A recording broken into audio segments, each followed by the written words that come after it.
কিছু উপেক্ষা করে আমরা যখন 18 সালে যখন প্রধানমন্ত্রীর আশ্বাসের পরিপ্রেক্ষিতে আমরা ভোট টেবিলে গিয়ে বসেছিলাম, কিন্তু আমরা তখনই দেখলাম সেই হাইকোর্ট দিয়ে ছাত্রদের ভাগ্য দিয়ে সিমিনি খেলা হচ্ছে।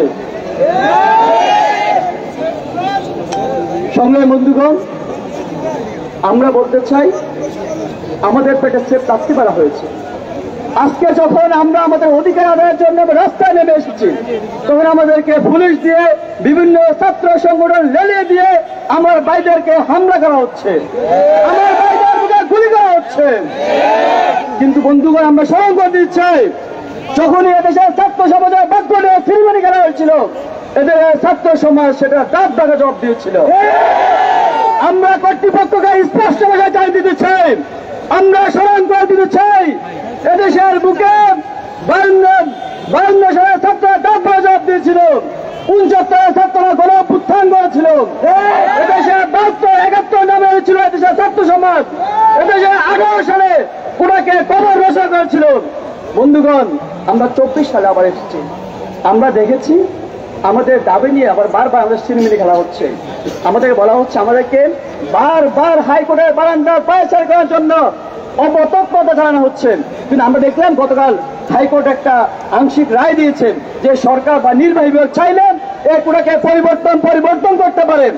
আমরা আহ্বান জানাই আমাদের ছাত্র সমাজকে, ছাত্র সমাজের ভাগ্য নিয়ে সিনেমিনি না খেলেন, আমাদেরকে আমাদের ভোট টেবিলে পৌঁছে দিন, আমাদের এক দফা দাবি মেনে নেন।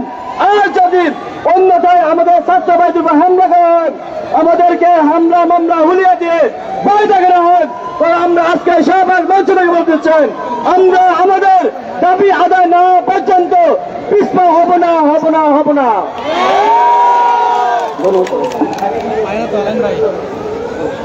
এ পর্যায়ে আমাদের সামনে বক্তব্য রাখবেন বৈষম্য বিরোধী ছাত্র আন্দোলনের অন্যতম সমন্বয়ক মাহিন।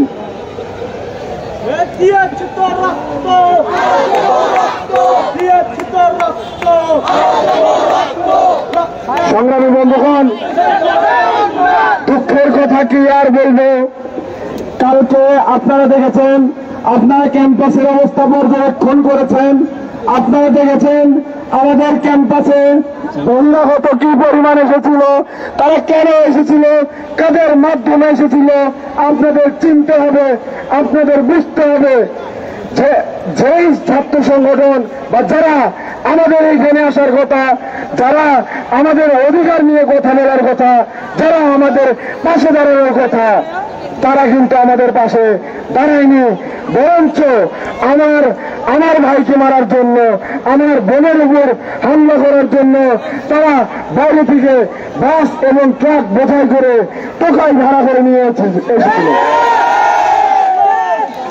সংগ্রামী বন্ধুগণ, বাংলাদেশ রাষ্ট্র আমাদের যে আবেগ, সেই আবেগ নিয়ে ফুটবলের মতো খেলছে। একবার লাঠি দিয়ে সংসদ থেকে হাইকোর্ট, আবার হাইকোর্ট থেকে সংসদ, এভাবে আমাদের আবেগ, আমাদের আকাঙ্ক্ষাকে ভেঙে দেওয়া হচ্ছে। রবি ঠাকুর বলেছেন, মানুষের উপর বিশ্বাস হারানো পাপ। আমার বিভাগের সম্মানিত অগ্রজ, আমার বাংলাদেশের কর্ণধার মাননীয় প্রধানমন্ত্রী শেখ হাসিনাকে উদ্দেশ্য করে বলতে চাই, মাননীয় প্রধানমন্ত্রী, আমাদের আবেগ বুঝতে হবে, আমাদের কথা শুনতে হবে, আপনার শুনতেই হবে। আমরা রাজপথে এসেছি আপনার পর্যন্ত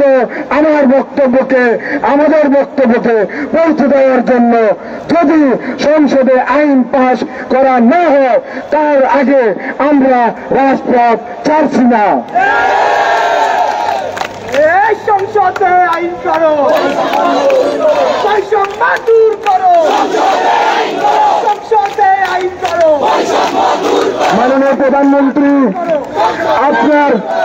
আপনার ছবি ব্যবহারকারী, আপনার নাম ভাঙানো ছাত্র সংগঠন যদি আমাদের উপরে বারবার এরকম বাধা দেওয়ার চেষ্টা করে, তাহলে কিন্তু ফলাফল ভালো হবে না।